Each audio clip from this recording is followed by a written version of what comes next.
Exclusive from Rainbow Unicorn Landers progressive guru Mama Sturgeon's diversity agenda rages on. Pink fluffy unicorns dancing on rainbows. Pink fluffy unicorns dancing on rainbows. I have to laugh to myself how pathetic some of this shit is.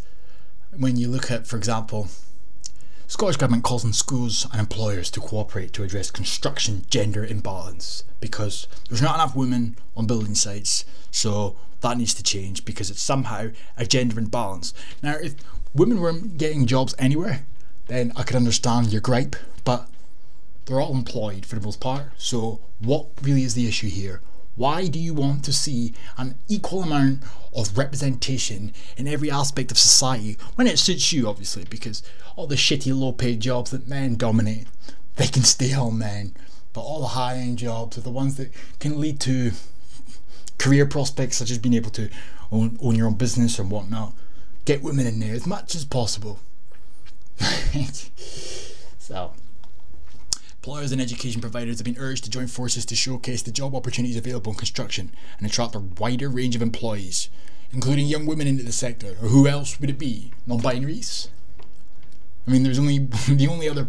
If you're referring to the fact there's too many men and boys in there, then naturally the only other demographic you could surely target is women. Oh, unless you're subtly alluding to the black people aren't employed enough in the construction industry, which wouldn't surprise me. Recommendations were a range of measures identified by a new flagship government report, another one, which was carried out to analyse and address a historic lack of diversity in the country's construction industry, because that's such a fucking problem. It really boils their urine when they walk past a building site and see all those white men with their hard hats.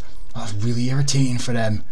They really want to see some more females in there, because somehow without the female presence in a building site, that resonates to gender inequality. Okay then.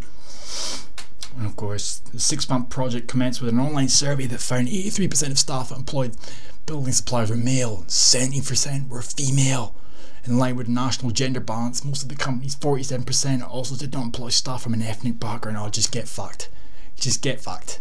So now here we go again. Now you're trying to imply that companies don't hire people from ethnic backgrounds because of the fact that they're from an ethnic background. Now, isn't that funny? Because the excuse that you will hear predominantly, continuously, no matter where you look, regarding the constant push for this shit in every aspect of society is the following. They want the representation and the inclusion and the diversity and all the namby-pamby bullshit to represent an accurate reflection of the modern Scottish society. Well, in a modern Scottish society where ethnic minorities are in fact a minority, it would stand to reason that the likelihood of them getting a job in comparison to their white counterparts would be rather slim. So naturally, if there's not a lot of ethnic minority background personnel employed in businesses, then that really is an accurate reflection of a modern Scottish society. But oh no, Mama Sturgeon and an asshole Sarwar and the Scottish Lefty Brigade have to make sure that quota systems and conscious bias training, etc., they're all implemented to force people from ethnic minority backgrounds into these lines of work to accurately reflect their representation as a group. And of course, that is not an accurate reflection of a modern Scottish society. That's a forced, fabricated version. But of course, that doesn't matter. It's only an accurate reflection when you want it to be as such. Have an inclusive working environment where all staff are valued and respected, because it's all about pandering. Oh, I respect and value you because you're black. I respect and value you because you're gay. How diverse and inclusive are we? Priorities. I love to see a government that we pay for, our tax money goes into their pockets. I love to see them prioritising. I love to see that. A productive workforce, a productive government can only mean good things for us as a country. So let's get a little progress report on our representation quota systems. Are they being met? Is there an accurate reflection being painted here, or is there reason for Sturgeon to be rather concerned about things? Some way to go on women's rights in Scotland, because I forgot what century this was. I forgot that before Sturgeon got into power, women had no rights, but now all of a sudden they're getting there. It's going to take some time, but we're on the bumpy road to recovery. This is fucking mental, man. The absolute amount of disconnected pandering that's going on here just seems to be a relentless stream of pish. Women's political representation and workplace equality were both discussed in the Scottish Human Rights Commission recent progress report to the UN on the elimination of all forms of discrimination against women, and where Scotland is in terms of women's rights. It paints a picture of some action, but many areas where there is significant room for improvement. Oh, that's right, more improvement is required. What about discrimination against boys? No mention, of course, because men are oppressors and women are an oppressed class in society. I forgot. Okay. In terms of political representation, Scotland dropped from 4th place globally in 2003 to 27th place in 2017, and the report notes that all of Scotland's female MPs are white and non-disabled. Oh no, the audacity of a predominantly white country to have white politicians is it's unbelievable. I can't believe my eyes. And of course that needs to change, and how people can't see that that's blatantly racist to an extent, by your own namby-pamby logic anyway. If you look at a group of politicians and find to yourself, I don't like the look of them, there's too many whites there, you're racist. You're being discriminatory. How you can't see that is beyond me. This is a normalised and legalised version of discrimination that's rampant. It's the only discrimination that I see on a daily fucking basis. It recommends disaggregation of national data to show differences between gender, but more intersectional data, because intersectional is a term that seems to be cropping up more and more often in the fucking word salad that is SNP's fucking progressive bullshit archives. Meanwhile, action has been taken to ensure a future gender balance on public boards by forcing in quota systems, because only 25% of public bodies headed by women, while 81% of NH staff are women, 81% on NH board members are men. Oh no. Although legislation now exists to require gender balanced membership, the SHRC points out that there are no sanctions for failure to comply. Oh, that's just unacceptable. 2 weeks ago, Sturgeon launched a new Future Female Business Leaders mentoring programme backed by 100k of our money, funding to encourage more women into leadership and entrepreneurship, because without that money, without that pandering, women wouldn't have been able to get there. Actually, no, you probably are correct in that regard, because without that money and without that pandering, they would have had to have done everything that a man would have had to have done in order to obtain a business of their own. But Sturgeon's helping hand will make sure that they get right to the top of the fucking career ladder, fast travelled if you will, because they're women. By encouraging and supporting women to create and grow business, we create gender equality. No you don't, you literally are creating an inequality of sorts, because you are fast tracking girls when ordinarily it was a level playing field to begin with.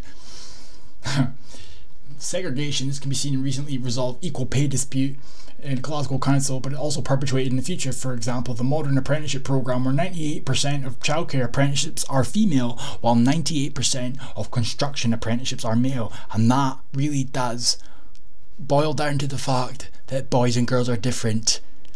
But of course they don't like the idea of that either, so they need to infest their shit in regards to children as young as possible. Break down the barriers, break down the stereotypes, empower girls, screw over boys, switch the roles round, because you weren't happy and content with where girls are currently, so what better way to achieve equality than to put boys there instead? Scotland's new social security system addresses some of the impacts of Westminster welfare reforms, but the body is calling on the government to go further in making social security a human right. Oh, this obsession with human rights, and it all comes directly from the UN. It does make me wonder, And here comes the excuse to implement LGBT, emphasis on the T, inclusive education at every aspect of every subject. It's no longer just about teaching the kids about gay marriage and lesbians, etc. We've now gone to a point where every single subject will be changed in order to incorporate LGBT rhetoric. And of course, it's all disguised as preventing bullying. They warn that sexist bullying and misogynistic behaviour are still prevalent, and schoolgirls across Scotland have been subjected to alarming levels of sexual harassment on a daily basis. That right there really does sum up a large part of this problem. Fabrication, exaggeration, lies. I'm not disputing that there is some sexual pest out there. I'm not disputing that girls, not all, some girls will experience sexual harassment and or sexual assault. But when you raise girls in an environment surrounded by feminists where they're all told from a very young age that misogyny is rampant and sexual harassment and sexual assault are very prevalent in the era of the Me Too movement, etc., it's no coincidence that all of a sudden there's a fucking epidemic of girls complaining about all these supposed problems. And at the end of the day, it was not long ago when I was in school, and I never seen this issue to the extent, nowhere near to the extent that it seems to be a problem now. So I'm expected to believe that in the years since I've left school, and all those years that the SNP have been in power, Scotland as a country has regressed that drastically. Really? Says a lot about the government, does it not? And of course, this is a belter. Even though Brexit is not gender neutral, it is predicted that women will be disproportionately affected. Oh, of course. Oh, of course. Schoolgirls across Scotland have been subjected to alarming levels of sexual harassment. Sorry, I forgot to add this bit in. While Scotland's approach to bullying makes little reference to misogyny or gender-based harassment, what part of equality are you getting from any of this shit? Because there again, where is misandry? If you're going to talk about misogyny, I think it's safe to add in misandry there, just to be on the safe side, you know, because there seems to be a career that a lot of these feminist arseholes have made for themselves in blatant man-hating. So of course, I don't think they'd like that to be put into their glossary of bullshit for you all to endure. Nonetheless, so Brexit's apparently sexist and misogynistic because it disproportionately will affect women. How they came to this assumption is beyond me. While the Scottish Government is to be commended for many of its actions to progress equality, our latest report to the UN shows that it must now go further faster to ensure that all women in Scotland are able to enjoy all their rights, economic, social, civil and political, on the same term as their male counterparts, because without the UN's intervention, without Mama Sturgeon spewing out progressive bullshit on a daily basis, women would be so downtrodden in society, would still be chained to the kitchen worktop